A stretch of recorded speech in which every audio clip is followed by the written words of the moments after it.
when our US national debt is like a hockey stick just going straight up, you know that there are cuts coming to all kinds of programs, to all kinds of assistance.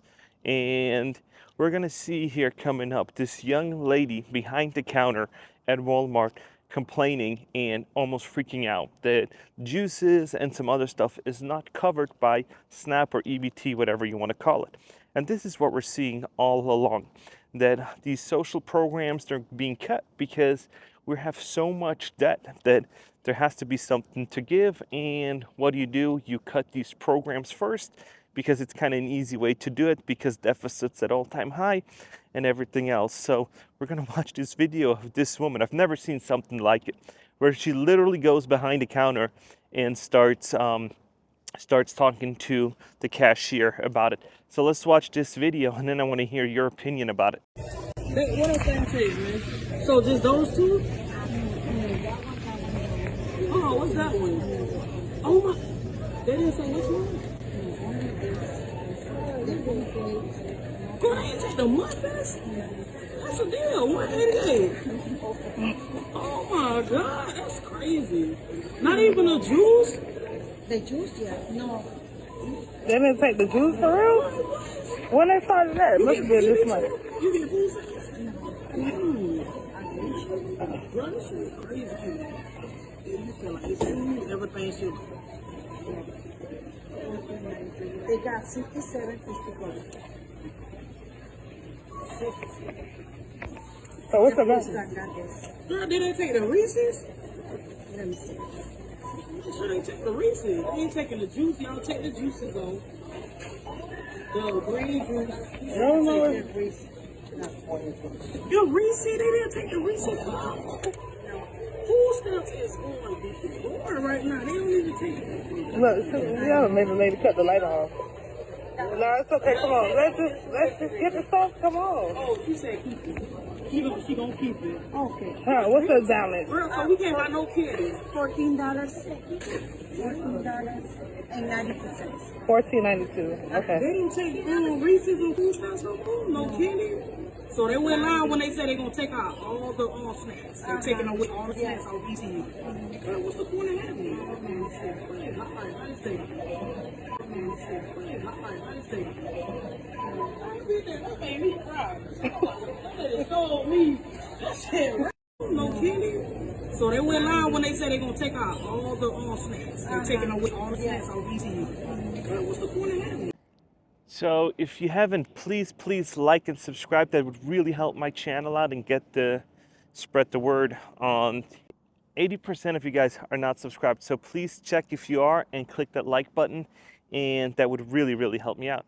And so whenever I make content, whenever I talk about situations, I always tell people you should get ahead of the curve.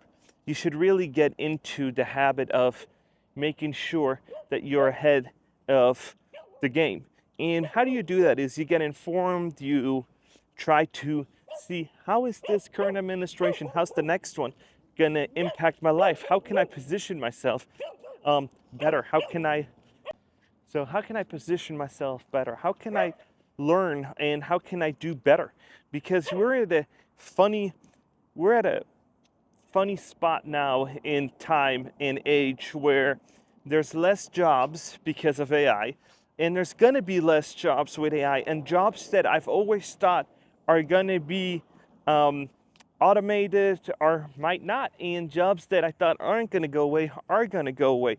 So I have another video here of a lawyer basically talking about AI, what he thinks where AI is going, and if it's still good to get into law, because I've been keeping telling people, oh, you should get a law degree, you should get something that's security clearance or something where AI isn't gonna really come and really do some damage in your field, and you gotta be that top 5% of producers, of earners, to kind of stay in your field, because everything else is being cut.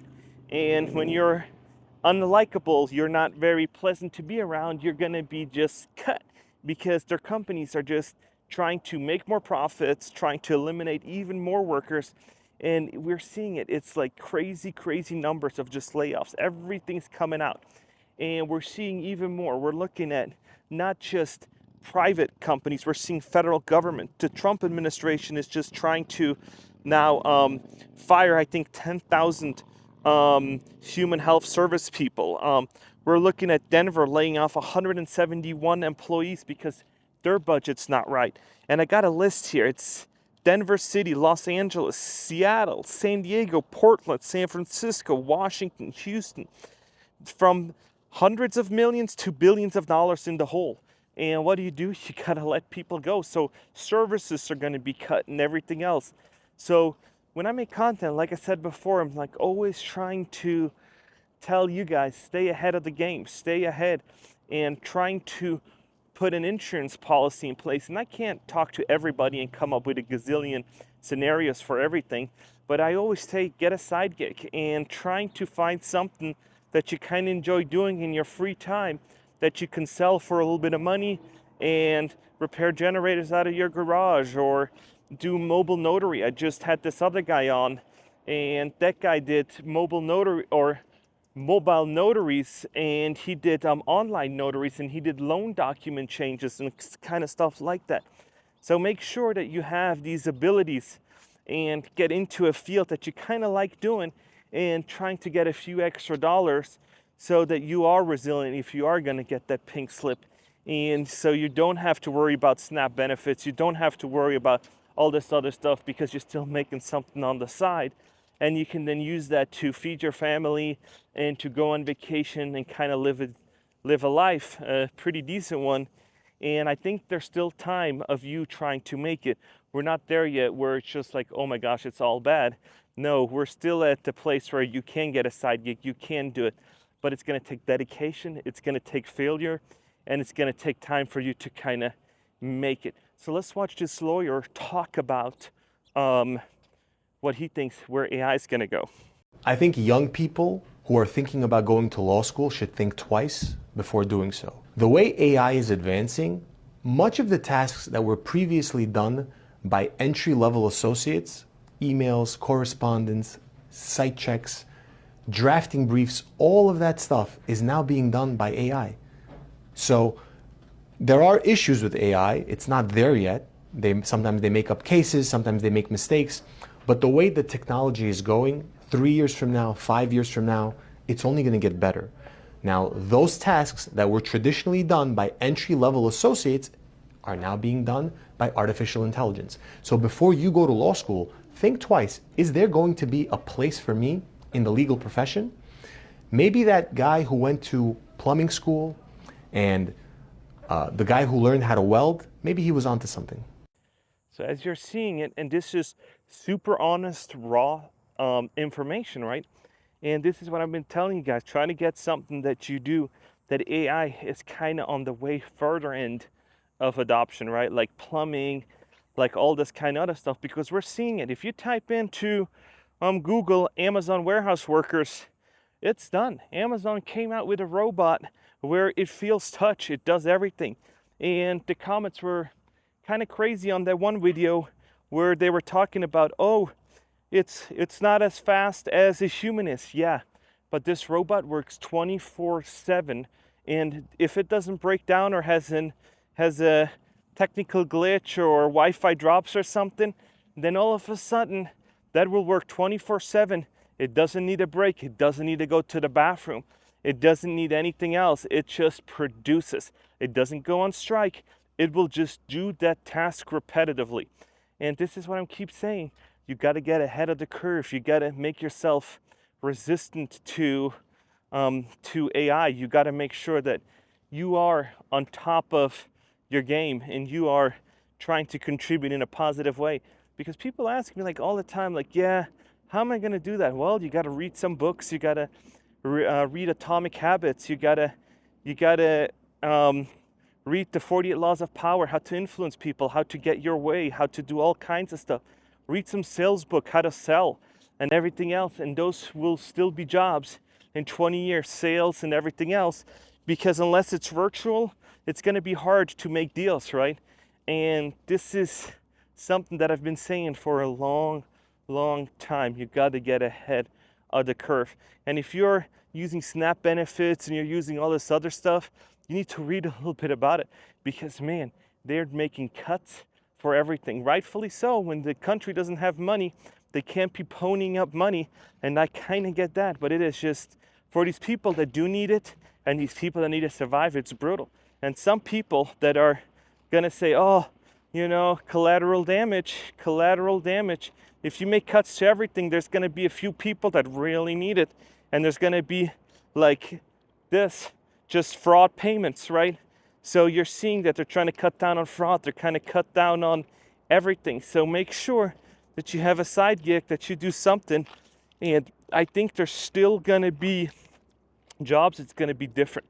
I haven't quite figured out yet where, because when one of my channel members asked me, they're talking about there's gonna be more jobs. I just don't see it.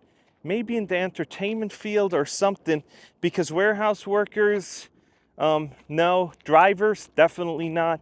Pilots, I don't know, probably not, because they're already seeing that pilots, they're trying to get AI to do all kinds of stuff. So yeah, it is, where are all these jobs gonna come from? Entertainment? I don't know, because we've seen these strikes in Hollywood that they're like, hey, we don't want AI adoption, but AI doesn't sleep, AI is not sick, and it's hardly down. So where are all these jobs gonna come from? So if you're on SNAP benefits and universal basic income's not around, you gotta figure out how to do something, how to get ahead, how to figure something out for yourself, how to start a YouTube channel. But even if you start a YouTube channel now, you're not gonna make money till I think 2-3 years. That's what it takes. And it's gonna take you even longer, because first of all, you're gonna make a channel, you're not gonna like where the channel's going, so then you're gonna restart, then you're gonna get 100 views, and then you're gonna get 0 views, or 5, 6, 7, and you invested all this time, and then people say, oh, it's gonna start paying you. No, YouTube is one of the funniest things, where it's like, oh, demonetized, you were talking about this. So then they keep all the money. They still ran the ads, but they kept the money. So this is not something that people say, oh, you know, this is one of the greatest careers ever. No, it's, you can make it a great career, content creation and all kinds of stuff, but the more people do it, the less attractive it gets, right? It's like supply and demand. If you have 1 million content creators and there's only 500,000 people that watch YouTube, then all of a sudden there's an oversaturation, and it's not gonna pay well. But if you have one content creator and there's 500,000 people watching, it's gonna make a lot of money. And so I see channels all the time talking about, oh, I'm gonna stop, I can't make it no more, there's no money in it, it's almost like a hobby or something else. And it's an expensive hobby, because you need cameras, you need a computer that can edit the video, you need files to edit, you need some other stuff. And yeah, you can do it on your phone, you can do like I do, but you need a selfie stick, you have a $500 camera, you have SD cards and everything else. And yeah, and if you have a video that flops and makes $5, $6 for like 5,000 views, then it wasn't worth it, right? And then if you make it as a career, you gotta constantly chase clickbait, you gotta chase trends, you gotta do all kinds of stuff. So it's not as easy as people think, and so it is for any kind of side hustle. You can't just put yourself out there and then kind of be done. No, you got to do customer service. You're going to have refunds. You're going to have chargebacks. You're going to have everything else under the sun. So you're going to see it. Once you're going to be in the entrepreneurship world, what I urge you to try, because it's really rewarding. It's really, really enjoyable talking to you guys and doing my business that I have with real estate and career coaching. It's really rewarding, but it's also, you're never not working. You're always kind of looking at, oh, this guy messaged me at 8, 9 o'clock. So you take your phone out and you try to respond in time. So you're looking at it like it's like a job, and it's not with set hours. It is all the time. And so just something to think about if you're going to get into side hustles, YouTube, or whatever else it is, because it's hard. You're going to have times where people call you, you're an idiot. People call you, you don't know nothing, when you know 10 times more than they do. And they'll just call you ignorant, and they're the ones that are ignorant. But it's just the name of the game. You put yourself out there. And I'll tell you one thing though, the positive really outweigh the negative.